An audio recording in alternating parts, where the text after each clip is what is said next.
At what can only be described as a bizarre rally in New Jersey, Donald Trump had higher praise for Hannibal Lecter and Al Capone than anyone daring to hold him accountable. In one especially petty attack, he workshopped his newest derisive nickname for Manhattan DA Alvin Bragg. He also accused Judge Juan Merchan, who's presiding over the case, of being, quote, highly conflicted. But the main target of Trump's latest public tantrums, well, that was President Biden. Apologies if this spoils your breakfast, but we feel it's necessary to play this clip to see his gaslighting firsthand. Joe is weak. He's only good at cheating on elections, but it's not him. He's surrounded by fascists around the Oval Office. It's not him. He's not doing it. Very good at cheating on elections. Joining us now, founder of Principles First, Heath Mayo, and professor of history and author of Strongmen Mussolini to the President, Ruth Ben-Ghiat. Good morning to you both. Thanks for having me. Good morning. All right. This rally, Heath, is not surprising. No. It is the typical fare that we get from Donald Trump. But what fascinates me is just his ability to continue to perpetuate the lie and the gravitational force it has among voters out there, that despite everything that they know and everything that we've learned since January 6th, there's still this movement in the direction of these lies. How do you assess what Trump is doing and why he's still successful at doing, despite everything else that would undo anyone else in politics? Michael, it is so frustrating, really, as a conservative who became a Republican because, I was against this victimhood status in our politics. That is Trump's only play. Mm-hmm. Whether it's the elections, whether it's these trials, Trump is the victim of the judge, of your elector down the street who's just, a citizen engaged in our elections and working. Everyone is out to get him. And it's just bizarre. I mean, this country has given Trump everything. He's not a victim. Right. I mean, this he owns hotels. I mean, and he's not a particularly good businessman. Right. But yet every time he comes up and is talking about anything, it is always poor me, poor you. We're all in this together. They're all out to get us. And that is his trick in politics. And so it's just frustrating to see because every week it's something different. And there's something to blame. I don't know about you, Simone. Well, I do know about you, Simone. Simone has had her cup full of this crazy for a while. Roll my sleeve because you know what? Donald Trump just keeps telling us who he is. And Ruth, I am concerned that people are not taking what he is saying seriously. Like the thing he rails against the judge. He railed about fascists. They need to take him seriously. And the crazy is concerning because the crazy could be back in the Oval Office if people are not diligent with their vote.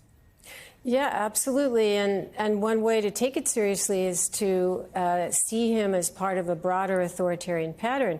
The whole victim thing, Mussolini used to style himself as a victim. This is a fundamental part of the authoritarian playbook.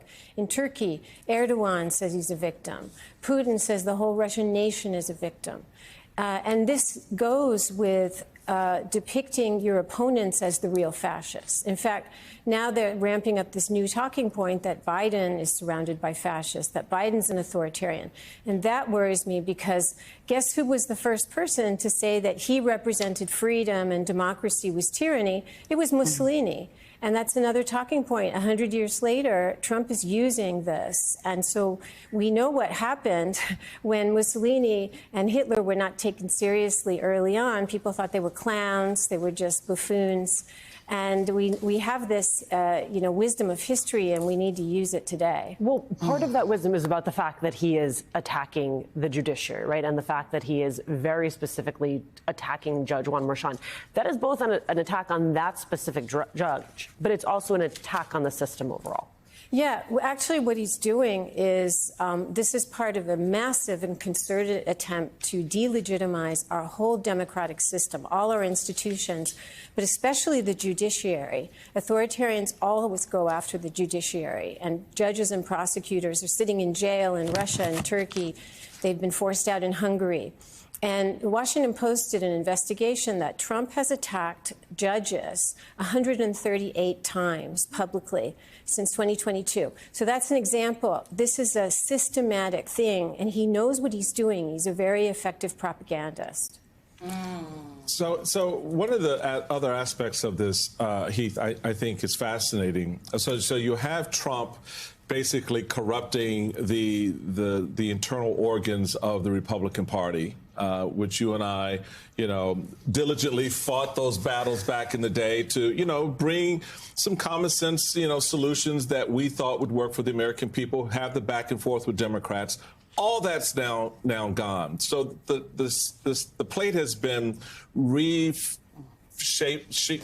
with something different, and that something different are the Republicans who say, I don't like Trump. Okay, so the next question is, so who you voting for? Well, I think I'm going to write somebody's name in, or I'm just not going to vote.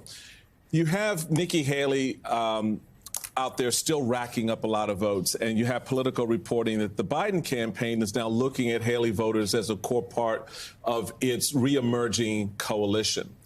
Along with that, as you know, we have a friend in the former Lieutenant Governor of Georgia, Lieutenant Governor Duncan, who's come out and made a clarion call that could also move Republicans into that coalition. What's your assessment of that opportunity to get Republicans to create that permission structure, if you will, for them to say, okay, I know I'm not dancing with Trump. Let me go at least and see what Joe Biden is doing? I think you're going to see more folks like Lieutenant Governor Duncan come out and make that leap. Because, look, the stakes are high. I mean, he realizes it. He was on the front lines down there in Georgia. Right. Him, Brad Raffensperger, they know how close we came. And, this isn't a time to just go right in Ronald Reagan. Right? The stakes are high. I mean, you can do that if you want. But, at some point, there has to be a line. How do you make that argument, though? What's the argument we make to those Republicans? What should they be hearing? What should the Biden team be saying to them? I mean, look, standing with Ukraine, foreign policy is one that, if you look at Trump versus Biden, I don't really like either of them. Right. Neither of them are really my cup of tea, but Trump said he's going to basically sell out Ukraine in 24 hours. Right. Back down. This guy is always praising strongmen. He basically likes Vladimir Putin. So when you compare the two, it's not even close. Right. And then look, President Biden's been president for 4 years. He will be basically in a second term lame duck at that point. Let's get rid of this Trump guy. And then the Republican Party can really heal and talk about what it's going to do to actually contribute to the future of the country. Because right now the discussion is not about policy at all. Right. It's about Trump every day. Right. You know what? I feel like I'm a fly on the wall at the country club, and this is an important conversation. And so I am struck by Heath, your point about get rid of Trump, and then the adults in the Republican Party can come back in the room. And I'm wondering what Ruth thinks about this too. But what about the fact that it's not just Trump? Like, Trump at this point is, one could argue he's a problem, he's a symptom, but it is deeper than him. I mean, I think I'm looking at the Capitol as I say this, and I think about all of the people that came right out there on those steps on January 6th. I think about all of the Republican members of Congress that are willing to go along and do Donald Trump's bidding, regardless of what it is, including the current Speaker of the House. And so what do you say to that? Because it feels like this has infected the root. Well, there's certainly been a lack of leadership throughout the Republican Party. I mean, Trump has taken up the oxygen in the room because there are no leaders in the Republican Party. Everybody has just followed him in a train because nobody has really dared to take him on any of this stuff. So that's an element of it. But I think there is frustration out there among Republican voters. They don't really like that they're having to continue to excuse all of this stuff. And that's reflected in the numbers that Nikki For Haley. Nikki Haley's poll. 30%, 30 points in Marion County, 20 Yeah. over 20% She's not even in running. Indiana. Girl been out the race. Lady been out the race 3 months. What's going on? But I think that's an important question for Ruth in terms of how the politics of this begins to get reshaped as you have Republicans getting that fog out of their eyes and going, there is another option, there's another way, and finding that permission structure, which is important when you're dealing with authorities that are trying to clamp down, like you said, on the judiciary and other aspects of our governing society to make them less relevant to the idea of what this country's about. And therefore, I need a strong man to fix it. Absolutely. And I would go farther. Actually, Trump, like all strongmen, has a strict use and discard attitude toward people. And he's used the Republican Party cynically to get to power. He's dominated them. He's made them his personal tool. And look what's happened to the RNC. Which is now, he's got Lara Trump, his daughter-in-law, which is typical authoritarian thing. You put your families and your cronies in charge.